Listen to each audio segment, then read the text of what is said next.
Hi అండి, అందరికీ నమస్కారం. Welcome to my channel. ఈ వీడియోలో ఉద్యోగుల పీఆర్సీపై గుడ్ న్యూస్ అయితే చెప్పినటువంటి పీఆర్సీ చైర్మన్ దీనికి సంబంధించిన పూర్తి వివరాలు ఈ వీడియోలో తెలుసుకుందాము. వీడియో అయితే ఎక్కడే కానీ స్కిప్ చేయకుండా ఎండ్ వరకు చూస్తే అప్పుడు ఇన్ఫర్మేషన్ పూర్తిగా అర్థమవుతుంది. అలాగే వీడియో చూస్తున్న ప్రతి ఒక్కరు వీడియోకి అయితే లైక్ చేయండి ఫ్రెండ్స్. ఈ వీడియోని తోటి ఉద్యోగ పెన్షన్ మిత్రులతో అయితే షేర్ చేయండి. కొత్తగా మన ఛానల్ చూస్తున్న వారు ఇంకెవరైనా సబ్స్క్రైబ్ చేసుకున్నట్లయితే వెంటనే మన ఛానల్ని సబ్స్క్రైబ్ చేసుకోండి. సో దీని ద్వారా నేను చేసే లేటెస్ట్ వీడియోస్ అన్నీ మీ వరకు రీచ్ అవుతాయి. ఇక ఆలస్యం చేయకుండా వివరాల్లోకి అయితే వెళ్ళిపోదాము. ఫ్రెండ్స్, ఇక విషయానికి వచ్చినట్లయితే తెలంగాణ రాష్ట్ర ప్రభుత్వ ఉద్యోగులు మరియు పెన్షనర్స్కి సంబంధించి ఒక ముఖ్యమైన అప్డేట్ గురించి ఈరోజు మాట్లాడుకుందాం. అదేంటో కాదు, పిఆర్సీ అండి, పే రివిజన్ కమిషన్. గత కేసీఆర్ ప్రభుత్వ హయాంలో పిఆర్సీ గురించి వార్తలు అయితే వచ్చాయి. హామీలు మరియు ప్రస్తుత పరిస్థితి ఎలా ఉంది, మరి అప్పట్లో హామీలు వచ్చాయి కదా, ఇప్పుడు ఏమైందని చూద్దాము. సో గతంలో కేసీఆర్ ప్రభుత్వ హయాంలో పిఆర్సీ ఎలా ఉండేది, పిఆర్సీ గురించి ఏ నిర్ణయం తీసుకున్నారంటే, గతంలో కేసీఆర్ ప్రభుత్వం అధికారంలో ఉన్నప్పుడు ఉద్యోగులకు పిఆర్సీ అంటూ నమస్తే తెలంగాణ దినపత్రికలో వార్తలు వచ్చాయి. అది మరి వారి పత్రిక కాబట్టి ప్రభుత్వానికి అనుకూలంగా రాయడం సహజమే.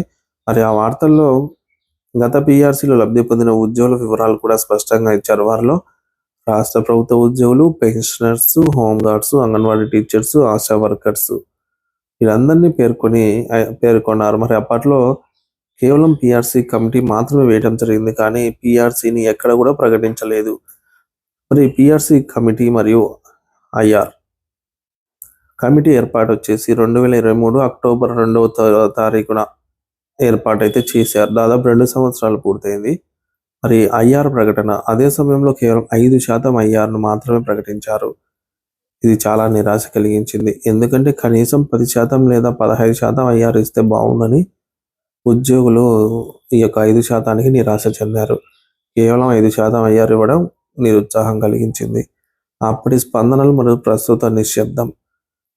పిఆర్సీ కమిటీ వేసిన వెంటనే చాలామంది ఉద్యోగ నేతలు కేసీఆర్ గారికి ధన్యవాదాలు తెలుపుతూ తమ హర్షం వ్యక్తం చేస్తున్నారని, రుణపడి ఉంటామని ప్రకటించారు. మరి ఆనాడు ధన్యవాదాలు చెప్పిన వారంతా ఇప్పుడు ఎక్కడ పారిపోయారు అర్థమే కావడం లేదు. ప్రస్తుతం వారంతా నిశ్శబ్దంగా అయితే ఉన్నారు. మరి కమిటీ నివేదిక మరియు ప్రస్తుత జాప్యం. మరి 2 ఏళ్ళు పిఆర్సీ కమిటీ అనేది 2 ఏళ్ళు పట్టదండి, గరిష్టంగా 1 ఇయర్, గరిష్టంగా మ్యాక్స్ టు మ్యాక్స్ అనమాట.